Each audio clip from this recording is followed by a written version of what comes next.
Tem aqui a Kelly Mota. Ela está perguntando aqui, Frei, se o senhor consegue explicar sobre a questão de indulgência plenária. Como que seria isso? Apagar todos os pecados? Quando se consegue isso, consegue a indulgência plenária, seria um apagar? Se eu conseguir assim explicar por cima, mais ou menos? Veja bem, esse é um assunto que ajuda as pessoas a compreenderem o peso que tem um pecado, Guto. Certo. Cada pecado que você comete, Sim. Você tem a culpa e a pena. Então veja, você por ter cometido determinado pecado, você se torna culpado. Tanto é que você tem que chegar e tem aquele ato de contrição que nós rezamos, por minha culpa. Uhum. Certo? E veja, não é culpa do diabo, porque o diabo só te provocou. Sim. Mas na verdade quem pecou foi você. Quando você vai pecar, ele sai da jogada. Então, você não pode colocar a culpa no diabo, porque essa é a nossa tendência, a gente quer achar o culpado. Adão culpa Eva, Eva culpa Deus e a serpente. E nós queremos achar um culpado, mas na verdade quem peca somos nós. Uhum. Então eu preciso dizer, por minha culpa. Só que cada pecado cometido, você vai ter que pagar uma pena por ele. Essa pena as pessoas esquecem. Uhum. Então, até no mundo que nós vivemos, se você comete um crime, você tem que pagar uma pena. Isso. Gente, o que acontece no mundo nosso é o que acontece no mundo espiritual. Sim. Você cometeu um crime, a sociedade até te perdoa, mas vai para cadeia. Você vai ficar tantos anos na cadeia. É a sua pena. No mundo espiritual é a mesma coisa. Eu tenho a culpa, mas tenho uma pena. Uhum. Então, isso é importante, Guto, aproveito para dizer que pecar não é legal. Pecar não é legal. Então as pessoas, tem muita gente que eu já ouvi dizer, eu peco depois me confesso. Só que você esquece que cada pecado existe uma pena que você vai ter que pagar por ela, de alguma forma. Essa pena, ela pode ser paga de diversas formas. Há pessoas que talvez vão pagar ela em vida com um grande sofrimento, sei lá, mas é preciso entender que para os que forem aos que serão salvos, porque morrerão sem pecado mortal. Então, não estão ainda totalmente preparados, então eles precisarão passar pelo purgatório. Então essa é a fé católica, né? Há um lugar é uma forma errada de dizer, porque não é um lugar físico. O purgatório é um estado onde muitas almas irão passar para se purificar, para pagarem as penas. Então, ou seja, no confessionário, quando você vai confessar com o sacerdote, você recebe o perdão da sua culpa. Você era culpado e sai absolvido. Olha que bonito isso. Sim. Você é culpado. Você entra culpado. Você acusa o seu pecado. Eu fiz esse crime. Eu ofendi a Deus, ofendi meu próximo. Aí o padre olha para você, te dá conselho e fala, meu filho, você vai sair daqui absolvido. Eu te absolvo dos teus pecados. Aliás, Guto, vamos abrir essa passagem? Vamos. Vamos abrir essa passagem que fala sobre essa realidade, que está... A gente pode abrir ela, deixa eu ver aqui. João 20. João 20.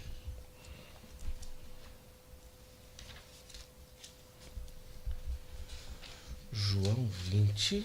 João 20, 22. 22.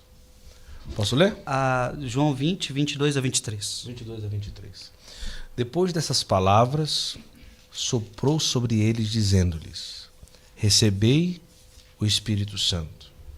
Aqueles a quem perdoares os pecados, lhes serão perdoados. Olha o que Jesus está falando para os apóstolos. Aqueles a quem vocês perdoarem os pecados, lhes serão perdoados.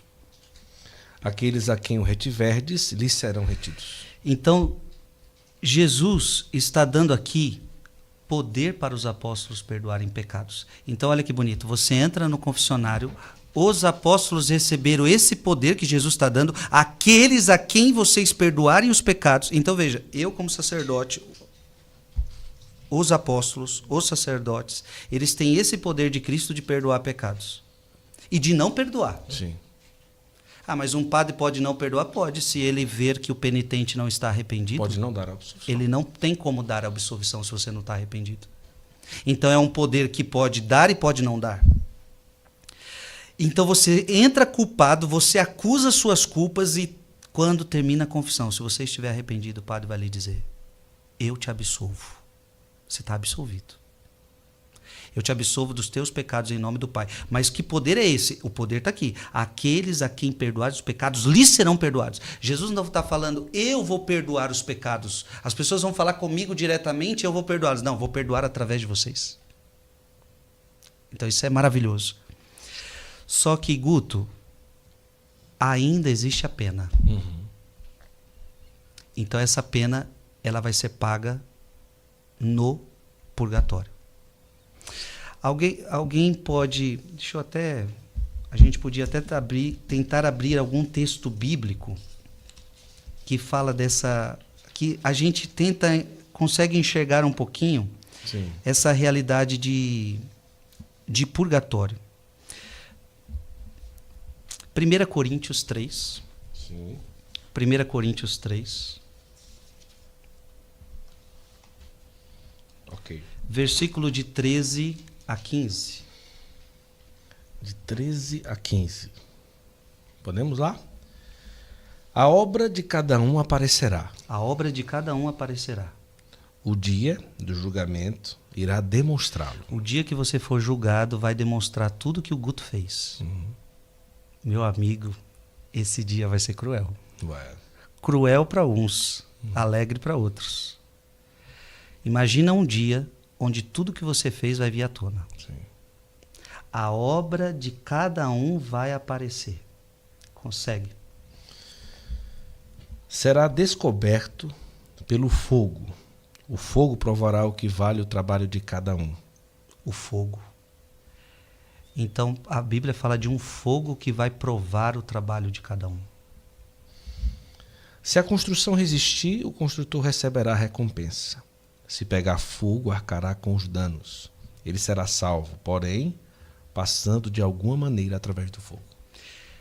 Alguns enxergam aqui a possibilidade de um fogo, porque isso é o purgatório, é um fogo Sim. que purifica. Sim. Né? Então, muitas almas vão ter que passar pelo purgatório para se purificar, porque ninguém vai poder chegar até Deus sem uma purificação. Quer ver outra passagem? Mateus capítulo 5. Mateus capítulo 5. Versículo 25 a 26. Mateus 5, 25 a 26. Vamos lá, está aqui Mateus 5, 25 a 26. Entre em acordo sem demora com o teu adversário, enquanto estás em caminho com ele, para que não suceda que te entregue ao juiz, e o juiz te entregue ao seu ministro e sejas posto em prisão. Em verdade te digo, dali não sairás antes de teres pago o último centavo. Veja, isso aqui não pode ser inferno, porque você não tem como sair do inferno. Como é que você sai de um lugar onde você não... No inferno você não pode sair. Isso. Então, outros também acreditam que aqui tem uma referência ao purgatório. Um lugar que depois que você pagou sua dívida, depois que purgou tudo, você estará livre dele. Por fim, Mateus 12, 32. Mateus 12, 32.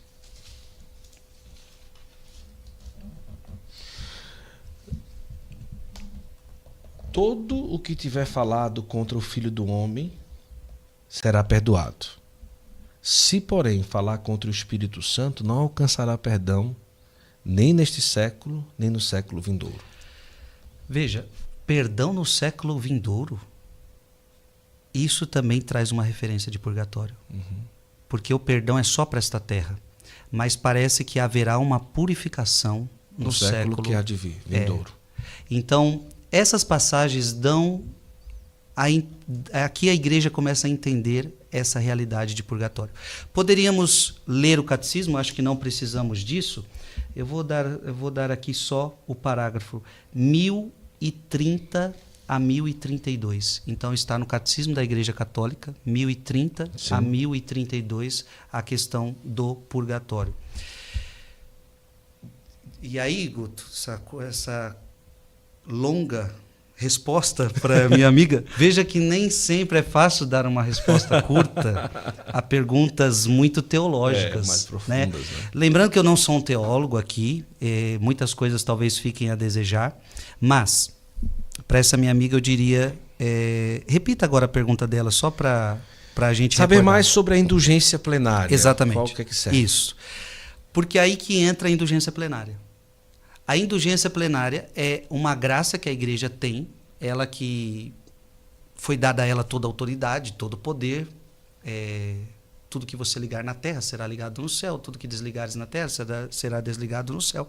A igreja então concede uma graça aos fiéis, que é a indulgência plenária, que é o perdão dos seus pecados. Ou seja, o perdão dessas penas. Uhum. Então, imagina, a igreja concede uma graça onde você pode receber o perdão das penas que você depois teria que pagar no purgatório. Mas, para recebê-las, é preciso cumprir as disposições. Sim.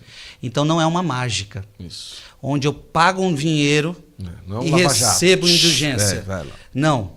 Onde eu faço isso e recebo indulgência. Não. Tem que cumprir os requisitos. E aí tem que estar em estado de graça, tem que se confessar, tem que receber a Eucaristia, tem que estar no processo de conversão, tem que estar no processo de ódio pelo pecado. Então não é tão simples assim receber indulgência. Sim. Mas se a pessoa tem todas as disposições, a igreja concede, e a indulgência plenária está aí nesse sentido.